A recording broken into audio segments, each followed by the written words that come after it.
What is going on, guys? Welcome back to the channel. If you are new here, my name is Bruce, this is What's Popping, and today's video is all about an introduction to making custom Funko Pops.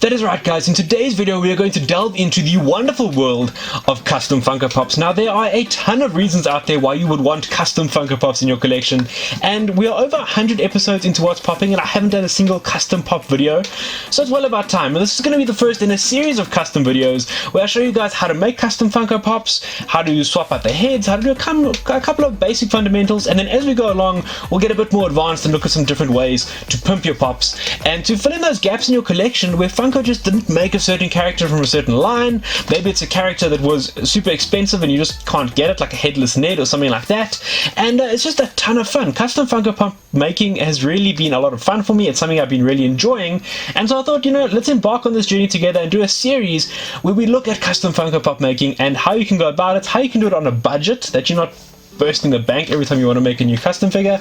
And so in today's video we're going to start off with a Game of Thrones figure that they didn't make, that they should have made. We're going to be making a Tommen Baratheon pop. So you see here we have the Kristoff pop from Frozen 2 line, and then we have Igor Karkaroff. So what we're doing here is bringing some water up to the boil, and once that water is nice and hot, you've got it going. I put it into a kettle first and then put it on the stove to keep it hot. You're going to dunk your figure in there and you're loosening the glue around that headpiece. Now the headpiece is composed of two parts on these Funko figures. So you have sort of a neck joint which allows the head to turn, and then you have the head that goes onto the neck, and I'll show you just now how they separate. But what you want is the head to pop right off, and that is just what happened there with our Kristoff. So the head and the neck popped off together, no mess, no fuss. That is an absolute win. You'll see with Karkaroff we had a few more issues here, and something to be ready for when you're doing this is some burnt fingers, especially when you're taking the figure out, because you're quickly trying to pull the head off while it's still hot and while the vinyl is still hot. Here we go ahead and we try and pull Karkaroff's head off, and that neck joint just won't come away. So what I do then is I pull and I pull, if necessary dunk it back in the water, but you'll see there the head came off and the neck joint is left behind. You need that neck joint to be attached to the head when you attach the new figure so that you are able to rotate the head on your figure. So what I do then is, if you've got that pesky neck joint left behind, is you put it back in the water there. You can then get your fingers underneath and angle it back, and you'll be able to pop that right off. Once that's come off, you will then need to glue that onto the head, but in this case we don't need to. We can pop it straight on because Kristoff's head kept the neck joint there, and here we have our figure. Right, guys, so looking at Tommen on the turntable, I think we've captured the essence of this character really well, and I'm going to talk you through a couple of points that are so important when doing customs. And you know, we want to capture the essence of the character. That's first off what you want to do. So the body of the figure is incredibly important. There's often more than one head that will suit a character. My friend Jess, who does Game of Thrones customs as well, and massive shout out to Jess for putting me onto customs, she used a different head for her Tommen, but we both used the same body because the body is so important in terms of getting the right pose for the figure and also the right attire. You'll see in some later videos, as we get more advanced, we're going to look at doing some paint jobs and that kind of thing, and mixing around some paint ideas. But if you want to keep it simple like we did in this video and just swap out a head and swap out a body, you want to make sure that you have the right suit. So what's nice about this figure is taking the body from Karkaroff. He's got that tunic or that overall that is really sort of almost identical to what Tommen wears throughout Game of Thrones. So as soon as you've got that, you've got an instantly recognizable character. Then it's all about matching the hair and getting the eyes and the facial expression as best you can. Most pops don't have much of a facial expression with those black eyes, but some pops, you know, the eyes may be a bit slanted, there's a bit of feature on the face, maybe a beard, and then the hairstyle is important. So there are, like I said, there's often more than one head that will suit your figure, but you want to make sure you get the right body. And that leads me on to a couple of really important points, guys, for when you are making these, and some things to keep in mind, some tips and tricks. So first off, the first thing you learn when doing custom Funko Pop figures is you either die a hero or you live long enough to see yourself become the villain. Well, no, not me. Now for the tricky part. Players! I don't believe that man's ever been to medical school. Oh, yeah, forgot about that. I guess Harvey was right. Anyways, so that's the first thing you learn when you're doing custom figures. Second thing you very quickly learn is waste not, want not. Guys, as soon as you take these figures apart, you are going to completely lose the value of that figure. If you're ever planning on reselling it, putting it back in a box and trying to sell it to somebody else, that is gone out the window. As soon as you put that pop in the boiling water and start messing with it, the value of that figure is completely gone. So unless you're making the custom for somebody else, or you're making a custom as a commission for somebody, and you're putting together a piece that you're going to sell as a custom figure, you're going to lose the value on those pops immediately. So there's a couple of things to keep in mind in terms of waste not, want not, and not getting into a spiral in terms of spending a lot of money on these. So the first thing for me is, when you're doing customs, try and plan a few in advance so that you may be able to use some of the leftover pieces from one job on another job. In my case, I have a plan for this head for Carcraft that is going to be going somewhere else, and I also have a plan for this body, but I'm not going to tell you what that's about. That'll be a future video and you'll check it out. Yeah.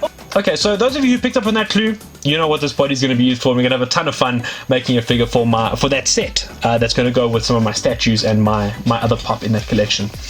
So that's the first thing, is try and plan a couple in advance so that you're able to use your leftover pieces to make other figures that you want in your collection, and that are gonna add to the different lines that you're collecting. The next thing, guys, is of course not to spend a ton of money on the figures themselves. Like I said, the value is gone as soon as you buy them. As soon as you take them out of the box and start messing with them, that value is gone. So in my case, both of these figures were on clearance. In South Africa at the moment, you can pick up an Igor Karkaroff or a Christoph pretty much anywhere for around 100 Rand, which is absolutely nothing in the South African Funko market anyways. So I decided, 200 Rand for Tommen and some leftover bits for my future projects, definitely worth it. And that is a massive thing to keep in mind when you're going about doing your sourcing for your figures that you're going to customize. The next step, guys, is once again to do with the heads, and just in case it wasn't clear during the practical part of the video, we'll put it that way. When you are taking apart these figures, if you can get the head off like this, perfect. You're not going to have to do any glue or anything like that. The head will go onto its new body and will be absolutely fine. In most cases, what I've found with these figures is that when you're trying to take this off, you are generally going to be able to get the head off, and you'll be left with this neck bit on the body of the figure. So you'll take this off, no mess, no fuss. Okay, some mess and some fuss. It can be a bit difficult, and you may need to re-dunk the figure into the hot water a couple of times to be able to pull that apart. But then you'll be left with this on the pop.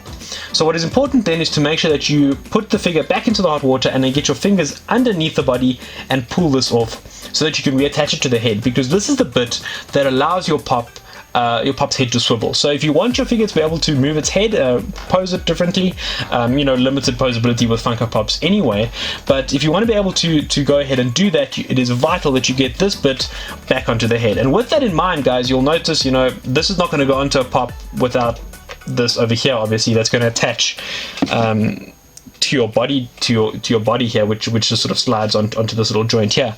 So something to avoid and definitely to think about is that you're not going to be able to make great customs with bobbleheads. So your Star Wars pops and your Marvel pops, going to be tough to make customs with those. Just something to keep in mind. It may be possible if you can master the way that those springs are attached, but I would definitely recommend avoiding those, at least when you're starting out making customs. So make sure that you're doing pops that are not bobbleheads.